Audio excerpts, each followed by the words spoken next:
This is the Siècle. Supplemental 6. France and England after Waterloo. Welcome back to the Siècle. Just shy of 1 year ago today, I released episodes 0 and 1 of the Siècle, with no idea what kind of reception I would get for this experiment. I had 77 downloads that first day, just under 40 for each episode. Over the 12 months since January 23rd, 2019, I've released 22 different episodes, keeping more or less to a bi-monthly schedule, covering France's tumultuous period from Napoleon's first abdication in early 1814 to the birth of the Bourbons' long-sought heir, the Comte de Chambord, in the fall of 1820. In addition to the main narrative, we've taken digressions into topics from France's geography, to its constitution, to its peasants, to its literature. In the meantime, the podcast's audience has grown by leaps and bounds. From 39 downloads on the first day of episode 1, we've gone to 457 for episode 16, the most recent scripted episode, an order of magnitude higher. I'm so excited for what the next year will bring, as the podcast will cover France's dramatic history through the transformational year of 1830, as well as exploring French society and life in topics such as religion, class, gender, age, and France's nascent colonial empire. The next scripted episode of the show will be coming out very soon. But in the meantime, I wanted to share with you a conversation I had with another superb history podcaster, Fernandez-Packham of the Age of Victoria podcast, which is covering essentially the same time period as the Siècle, with a focus on Great Britain. Chris and I hopped on a call to talk about how France and Britain experienced the years after Waterloo, and our conversation was fascinating. I was personally most interested in how, despite being the big winner of the Napoleonic Wars, and despite being poised for a century of tremendous power, Britain's experience in the first few years after Waterloo was surprisingly rocky, and poor, buffeted France ends up looking pretty good in some areas. Our discussion starts with me providing a brief overview of France's experience during the years after Waterloo. So, France after the Napoleonic Wars was sort of dominated by two big structural factors. One of them obviously was politics. This is a country that has spent a generation seesawing between various different regimes. Now the Restoration monarchy was frantically trying to build up a sense of legitimacy with a very divided populace. Politically, France at this time had a very restrictive electoral franchise. Obviously, most countries in the world had very restrictive electoral franchises at this time, but France was particularly restrictive. About 1% of adult men were rich enough to have the vote under the Charter of 1814. That's about 0.3% or so of the entire country, counting women, obviously, who weren't allowed to vote, as well as minors. But lots of people who couldn't vote were still really interested in politics. Ordinary people had opinions about the Bourbons, Napoleon, about the Revolution, the Catholic Church, and so on. When we're talking about this 1%, obviously they're wealthy and probably fairly well educated. But what about the rest of the interested population? How literate was the sort of mass electorate? The broader French population, it really depends on what part of the country you're looking at. In the cities, a lot of people weren't literate or weren't fully literate. They could maybe at most sign their name or something like that. But would still follow politics closely. A lot of times, for example, the one person in your group who did know how to read would read the newspaper out loud at a cafe or bar, and people would follow the news from Paris that way.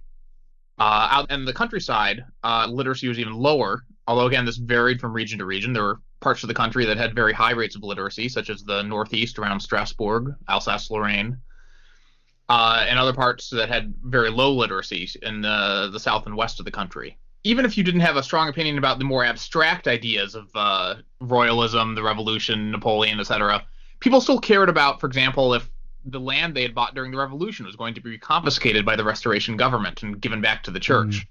Or if peasants would have to resume performing feudal dues to their lords, having to work on the roads in the area or give over part of the grain, etc. And everybody cared if conscription was going to come back.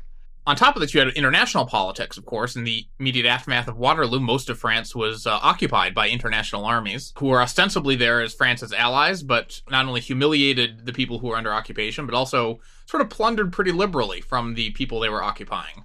And the regions that weren't occupied had a sort of domestic terrorism going on, the so-called White Terror, as royalists sought revenge on their liberal or Bonapartist opponents.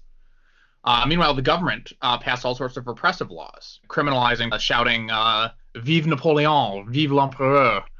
That could get you locked up in jail. There's one funny story of a farmer who's arrested because his chicken laid an egg that looked sort of like Napoleon. Yeah, which was obviously a strange experiment in genetics gone wrong. Yes. But out of interest then, so you've got these armies of occupation and you've got the sort of restored Bourbons. Do you sort of have a view on why the country didn't actually come apart? Why did it hold together as a political entity? Part of that was that none of the other countries in Europe who were sort of calling the shots after Waterloo wanted the end of France as a country.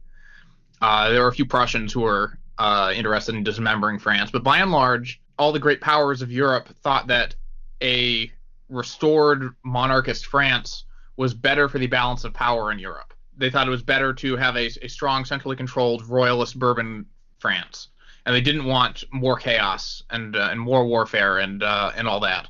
And France had a pretty strong tradition of central government. The centralizing efforts going back to Louis XIV and then accentuated during the Revolution under Napoleon had left a very powerful French state that even when things were at their most chaotic, was still exerting a powerful influence on people's everyday lives.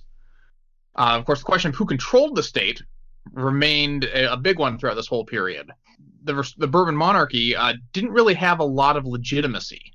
They were relatively new. This whole form of government was relatively new. Obviously, they claimed an ancient heritage that gave them the right to rule. But, the French people had experience with other types of government, and probably no more than half the country was really, truly supportive of the Bourbons.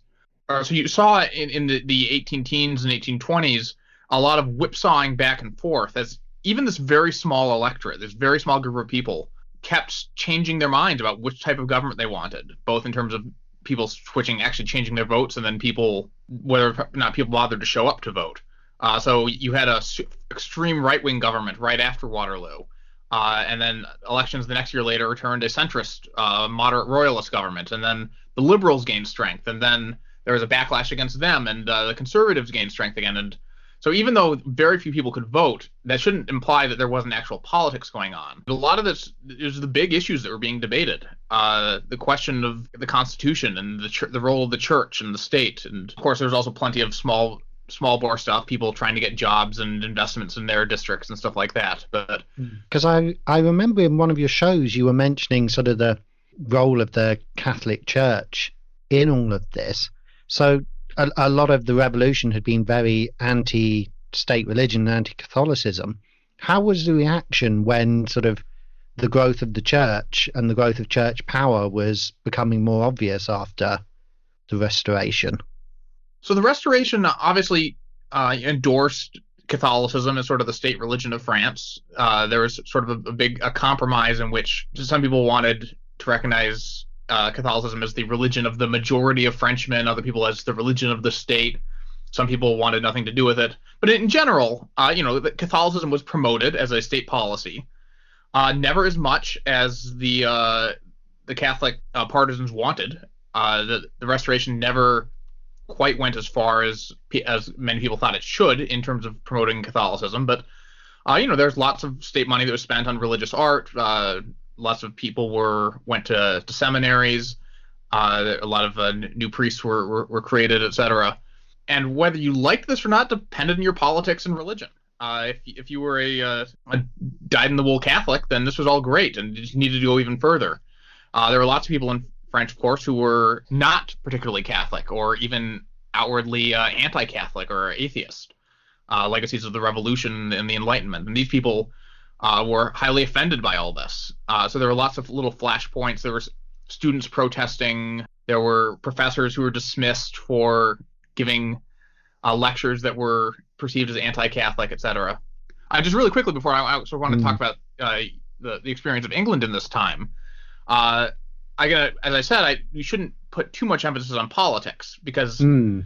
again, only a small percentage of the people could vote, and even though ordinary people still followed politics, there are big structural economic issues that were really affecting ordinary people's lives. Starting with, in 1814, 1815, France was coming off a generation of war, and one that had been fought in, I guess, a much more personal way than Britain's experience with the Napoleonic Wars, which, of course, was still very significant.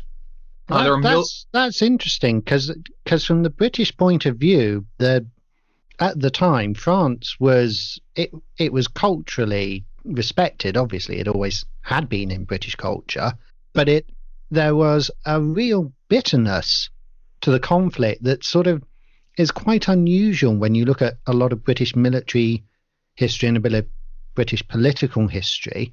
There isn't usually this sort of vicious antagonism that you were starting to get towards the French at the end of the Napoleonic Wars. So I think for the British, coming off the end of these Napoleonic Wars, it must have been quite a culture shock that, well, the old enemy that we've been fighting for 20 years odd now is actually, it's all over. And I wonder if, did the French sort of experience maybe that kind of feeling of dislocation? To a certain degree, yes, but I think for the French, the experience of this whole revolutionary Napoleonic era, again, the changes have been happening inside France itself. So people had the struggle of their relationship with Britain. There were various trade conflicts. One of the Restoration government signed a trade deal with Britain that was very unpopular. For example, people didn't like British goods flooding the market. Parisians didn't like all the British tourists who flooded into the city to live it up with the favorable exchange rate. But whereas for Britain, the experience of the Revolutionary Wars had been all these changes over there. In France, it was all these changes here. So in addition to their relationship with Britain, the French were grappling with all the things that had changed in their country. So it was a little bit less of a strict back and forth in the same way that it was for the British. Oh, absolutely. And of course, there had been, quite a significant body of support for Napoleon and the revolution in British intellectual circles. It wasn't all anti-French or anti-Napoleonic. And I think, in a way, no one's lucky when their country is occupied, but I think the French were actually incredibly lucky that it wasn't the Prussians unchecked that did it. So absolutely, the French were very lucky that the Prussians didn't have complete control. The Prussians wanted to blow up bridges, dismember the country. They were very bitter over admittedly, the French had done the same things to them. They were very much about an eye for an eye. And Wellington and other people were much more interested in a gentle occupation that could reform France rather than destroy it. But just to get back to what I was talking about earlier, millions of French people had been killed or wounded. There were high taxes to pay for the war. British blockades had just devastated the trade in France's port towns, which had once been very prosperous and now were shells of their former selves. So, by far the single most popular policy in France in 1814, 1815 was peace. People wanted an end to the war, at least for a little bit. They wanted a breather. And the country needed it. But of course, then in 1816 comes the year without a summer, when bad weather causes harvest failures around the world, including especially in large parts of France, which pushes many people to the brink of starvation. I think actually just I think it's important to make it clear to listeners to the podcast is just how agrarian these societies we're talking about are. The bulk of the population. 80% of the French people lived in rural areas in 1815 or so. Yeah, and you'd be looking at similar figures for the United Kingdom. And also we ought to remind people is food production was in many ways intensely local because of the lack of food storage. So it's not like today where it's relatively easy to stockpile food for long-term disaster management. We're talking about an era where if your food is going to be preserved, you're talking salting, smoking, limited freezing capacity sometimes, but really not very much is available. And so it makes these societies very fragile when it comes to famines, doesn't it? Absolutely. The French had traditionally experienced a harvest failure every decade or so over the past the century or so preceding this. They were becoming rarer. Agricultural technology was improving. Yields were getting higher. But, especially if you were a peasant, you were often on the brink. You were farming very small plots of land, often having to do day labor or piecework on the side in order to make enough money to buy food. And then, of course, you get a year where it's cold and rainy the whole time, and your crop yields are terrible. And on top of all that, the French government had a policy during their response to the crisis of feeding the capital first. Louis had seen what happened when hungry people took to the streets in 1789, and he wanted Louis XVIII, the King of France. Haven't mentioned that in this conversation yet. And so he prioritized shipping food from the countryside into Paris to keep the Parisians fed and quiet. And that worked, but it also accentuated the problem out in the rural areas. And so you saw huge upsurges in crime, bread riots, even banditry. There were even organized bands of armed peasants that occupied whole towns. It turns out that most of the people punished under the post-Waterloo repressive laws that I talked about were punished for this kind of famine-related crime rather than for supporting Napoleon. Exactly. And this event, this year without summer, I think it's the seminal event in many ways of the period, because it comes on top of such a period of war for Europe, but it's actually just has a worldwide impact. This enormous cataclysmic volcanic eruption in 1815 in Mount Tambora. It's one of the largest in recorded human history, and it destabilizes weather patterns around the world. The monsoon is disrupted. The local area, the size of nearly Australia, is buried in ash and fallout. You have disruption to rivers in India that sort of lead to the rise of cholera and the first cholera epidemics. You have wild temperature swings in America, and that's particularly damaging because, of course, Europe actually does take a lot of things like wheat and rice from America, and these harvest supplies are interrupted as well. Yeah, so how was Britain affected by the year without the summer? My research suggests that it was less serious than France, but still a major impact. Yeah, Britain really does suffer. It suffers in some pretty devastating flooding. That's the big thing for the British, is that, of course, it just exacerbates all the rainfall. The fields get deluged, which means the crops start to rot, and they can't produce it. There's a lot of hunger. And then they all have to deal with this huge influx of unemployed ex-soldiers. Now the Napoleonic Wars are over.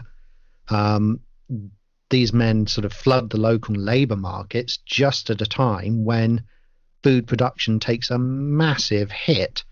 And they know it's a crisis, but the government sort of tries to play it down. There's quite a lot of whitewashing in the press, but eventually there's a realization that this is a significant disaster. And of course, in places like Ireland, it is absolutely devastating for parts of Ireland. It's not on the level of the later famine, but there are whole areas that are absolutely flooded out and the crops are completely lost again. You do get a start of an uptick in emigration from Ireland. The British state is not equipped to deal with this on a practical level, and ideologically they're committed to this sort of free market economics where they don't like to give aid to people because they think it's interfering with the economy and that it will just make things worse. It sounds like Britain, despite having arguably a more capable state at this point, did less to respond to the effects of the crisis than the French government did, which was, of course, in very dire straits. But there was still relief, and obviously, they shipped the grain into the capital, and they also placed state orders of grain from Russia and America. There were various relief programs. People were hired to build roads in order as a way of sort of giving money to people they could use to buy food, etc. Sounds like there was less of that in Britain. There is much less of it. It does exist. There are schemes. Robert Peel learns quite a lot about famine relief during this period. And there are a lot of charitable schemes. There's a lot of expectation that this falls on local government and on charity rather than on central government. And Britain does have a big advantage over a lot of countries, is that she's drawing on her huge international trade networks. So there is a bit of a buffer there where, they can draw rice from India at prices that the locals sometimes can't afford. They can bring in sugar and rum from the West Indies are still available. And British presence in the Mediterranean also means that they can access some, things like Portuguese wines and fish and things like that. So Britain does have a bit of a cushion. But Britain also has some terrible times. It's touch and go in places whether this is going to be the event that kicks off the British Revolution. The authorities are absolutely convinced that only sort of strong repressive state action is going to keep Britain from turning into mob rule and the evils, as they see it, of democracy and revolution and tyranny of the mob. We talked about how the French had various forms of unrest during this period, which, as you might expect, given this was a government that was relatively new and trying to build legitimacy. But the British government, which was coming off of a successful, victorious war, which was well established, had built up popular support, still encountered all various challenges to its rule, even if everything it seemed to have going for it. Well, absolutely, and I think the thing to remember is that Wellington and the British forces were popular and had done well, and the war had been excellent for some of the merchants. The finance industry had done very well out of it, but there were problems the British state just didn't address. It had a colossal democratic deficit, even by the standards of the time. It's not as democratic as it pretends to be. The aristocracy is sort of very reactionary and backward looking, and particularly they have this problem that they can't engage their citizens at local levels as easily as they want. They've got ex-soldiers who are sort of flooding the countryside. They've got this rising merchant class that is challenging the old order, and they're dealing with a complex international situation, with commitments around the globe. So the government is really stretched thin, and it would need a really talented government. And they do have some talented people in it, but the king at the time, who was the Prince Regent and became George IV, is absolutely hated. He is not a popular figure. He's well known to be absolute spendthrift. He wastes a fortune. His personal spending on debts at one point is estimated that he could fit out a ship of the line. And that's the equivalent if President Trump now said his debts were equivalent to fitting out a US aircraft carrier, and he expected the state to pay for it. That's just staggering for everyone. So the British government is not popular with its citizens, and there are instances where you get a riot here over food or a riot somewhere else over unemployment. And in one or two places, the rioters raise pikes with red caps on them, which is hugely symbolic for the British government. They are instantly, well, this is it. We're being challenged directly. This is a direct attack on the state. Hit them hard. What were the political demands of these protesters and rioters in France? When people were protesting against the Bourbons, they would by default call for Napoleonic principles, a return from Napoleon, or they would call for return to Republican virtues. What was the alternative in Britain? Was it more democratization, or was it what kind of changes were they calling for? Yeah, I mean, by our standards, it was quite modest. Often the demands were bread, which was the first one. Which, always. And it's the staple product. And you'd think, well, why shouldn't people have access to at least a secure food supply? A lot of people demanded the right for trade unions, which was seen as basically sedition. It's coercive, it interferes with the free market doctrines. Trade unionists are sometimes arrested, tried, transported to the Australian colonies. The other things they often want is a widening of the suffrage. They want the right to petition Parliament or the King for redress of grievances. They want more elections. They want some really basic things, but there's no real call for an overthrow of the state in the way that the French did. But to the British authorities, it was the same kind of call. In France, even though people were calling for drastic overthrow of the state, it's interesting that at least in the 18 teens and early 1820s, there was not a lot of agitation to democratize the system, which was even less democratic than the British one. A much smaller share of French people could vote than of British people. But even the left-wing reformers were not demanding or proposing expansions of the suffrage at this time in France. That would happen later. That would become a major issue in the late 1820s and the 1830s. But there's sort of a widespread assumption in the France of this time that only the well-to-do should have a vote, and that the question was, how do you structure it so that the right well-to-do people are the ones who are making decisions, rather than should we, heaven forbid, let poor people vote. Yeah, and that's an almost mirror image of the kind of debates you get in Britain. But I think in Britain they do have the outlet of empire. They are quite willing to seize territory overseas if it's advantageous, and that requires a flow of military power, and it requires the navy.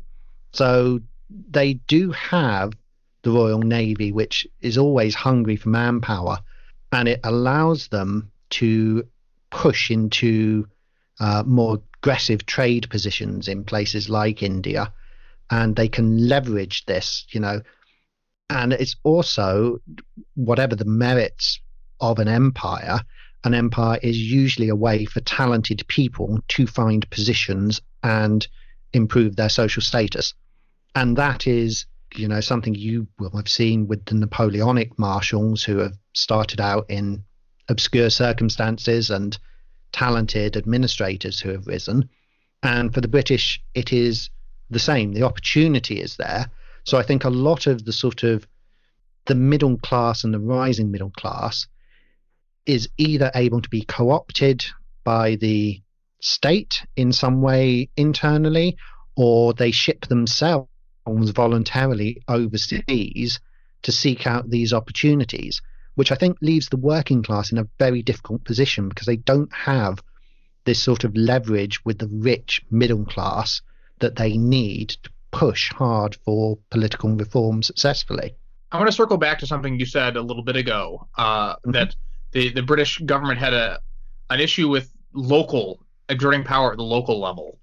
Because one of the things that some of the French historians have commented on about this period, with some of the various disturbances, coup attempts, attempted uprisings, protests, etc., was that the French government was relatively effective at least at this time, at controlling its troops at the local level. There were some instances where there were protests and there were skirmishes that were fought between the troops and rioters, but that didn't escalate into bloodshed. Some of these historians have drawn this in comparison to the actions of the militias in Britain and their role in violently getting out of hand and putting down things like what became known as the Waterloo massacre.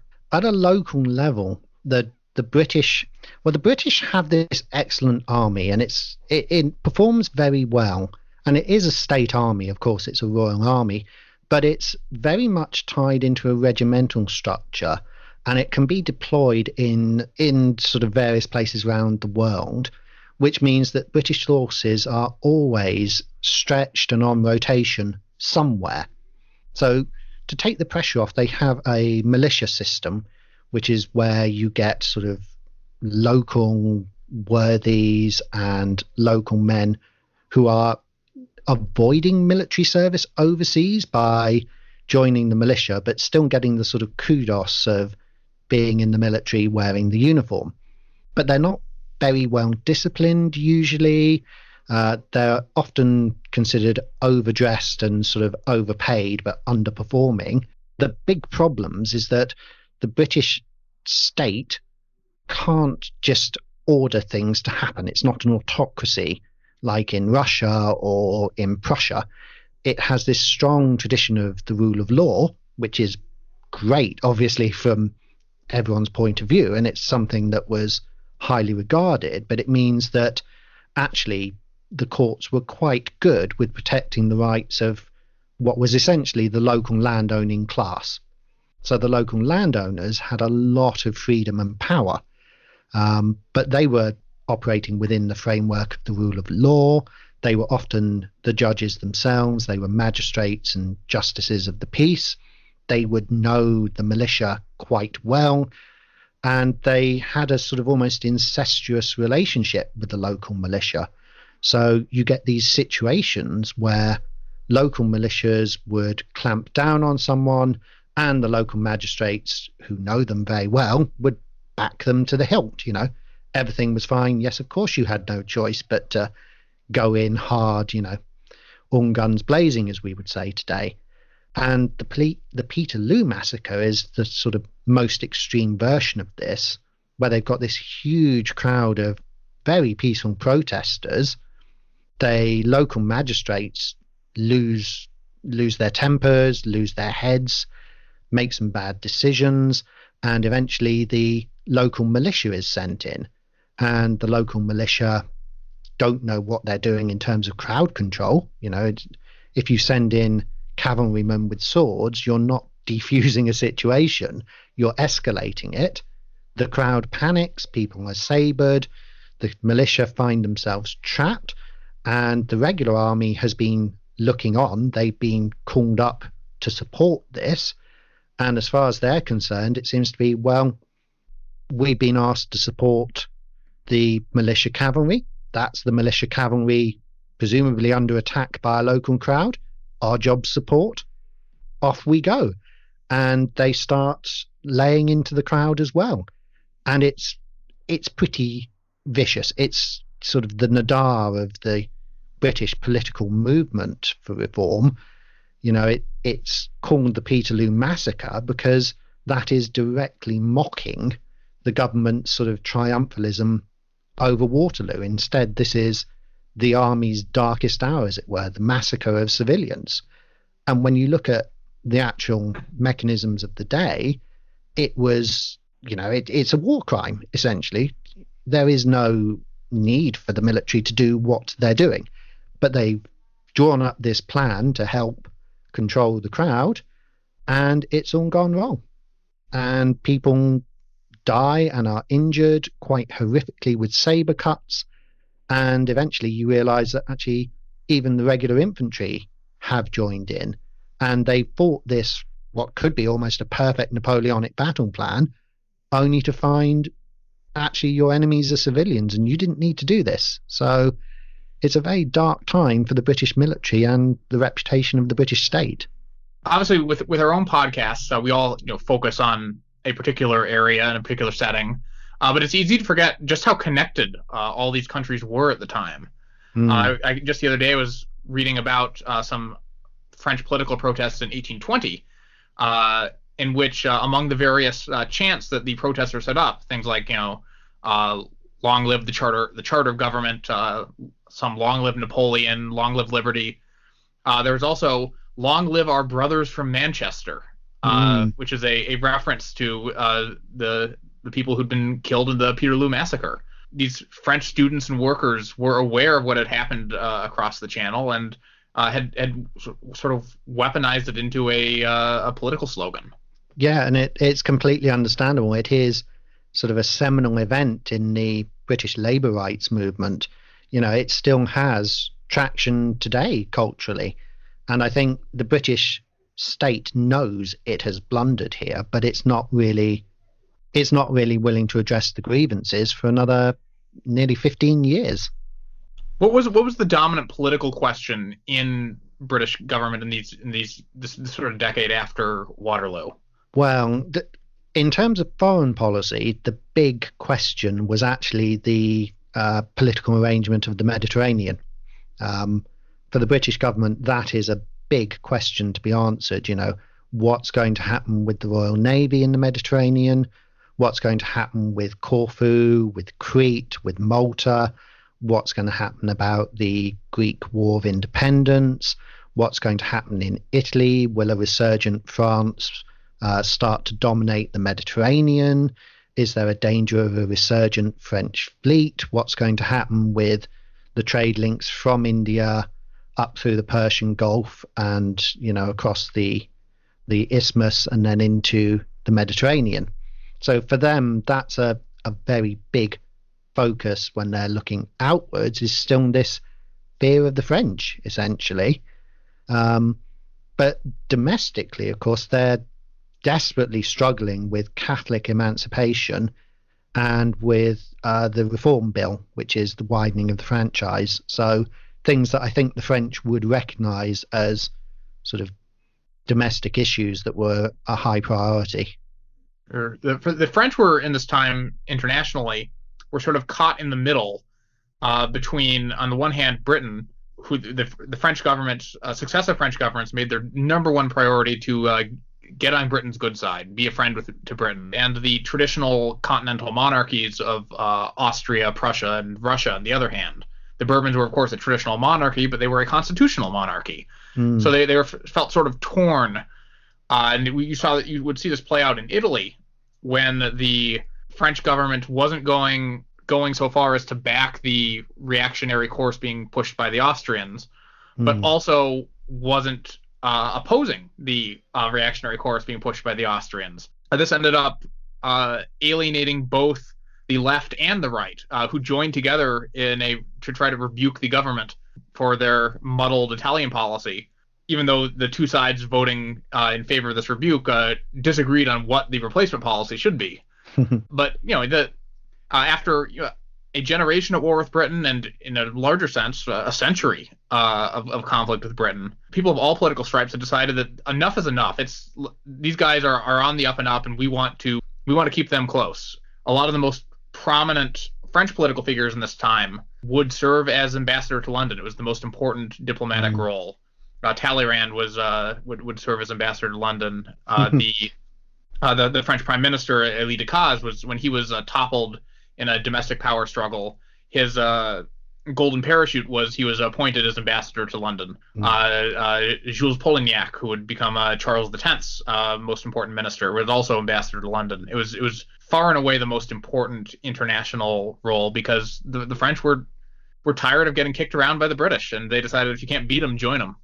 Yeah, and I think it's really important to remember just how culturally powerful and admired France was. The British, had their differences with the French culturally, but French culture, French art, French science, French cooking, it was all revered by the British. And you can just look at the British language from the period and see how much has been adopted from French. A lot of British military terminology of the time, was adopted wholesale from French practices and languages. Most of the British aristocracy would expect to speak French. There was this sort of, I think, feeling that the French had sort of lost their mind during the Revolution, and it was quite stunning because everyone admired French culture before, and everyone was sort of hoping it was going to get back to what it was after. My thanks to Chris of Age of Victoria for that discussion. You can learn more about his show by visiting ageofvictoriapodcast.com or on Twitter at Age of Victoria. I'd also like to thank my generous Patreon supporters, who help support the show by chipping in a few dollars a month. Since I last thanked Patreon backers, I've gotten pledges from Liz Glanz, Cara DiDomizio, Mark Lemke, Michelle Gersich, Charles Noah, Madeline Winters, and Rob Coughlin. Your support helps keep the show going. If you'd like to join them, You can learn more at patreon.com/thesiecla. I also got an email at david@thesiecla.com from a listener asking how they could help support the show if they didn't have the money to make a regular monthly contribution. That's a great question. Well, I of course appreciate any financial support you're able to offer. The most meaningful thing you can do is to spread the word about the show to people who you think might be interested. Sharing the show with friends, family, and followers helps grow my audience, which makes me feel proud about the work I'm doing here. You can also help support this show, and any podcast you like, by rating and reviewing it on Apple Podcasts or wherever you download the show. Those ratings and reviews help us attract new listeners and make a huge difference. I know it's been a while since the last fully scripted episode of The Siècle, but fear not. Today's discussion of Britain was only a teaser for the broader look at Europe in the aftermath of Waterloo that I'm partway through writing, and will be sharing with you before the end of the month. Keep an eye on your feeds for the upcoming episode 17, Europe in Concert.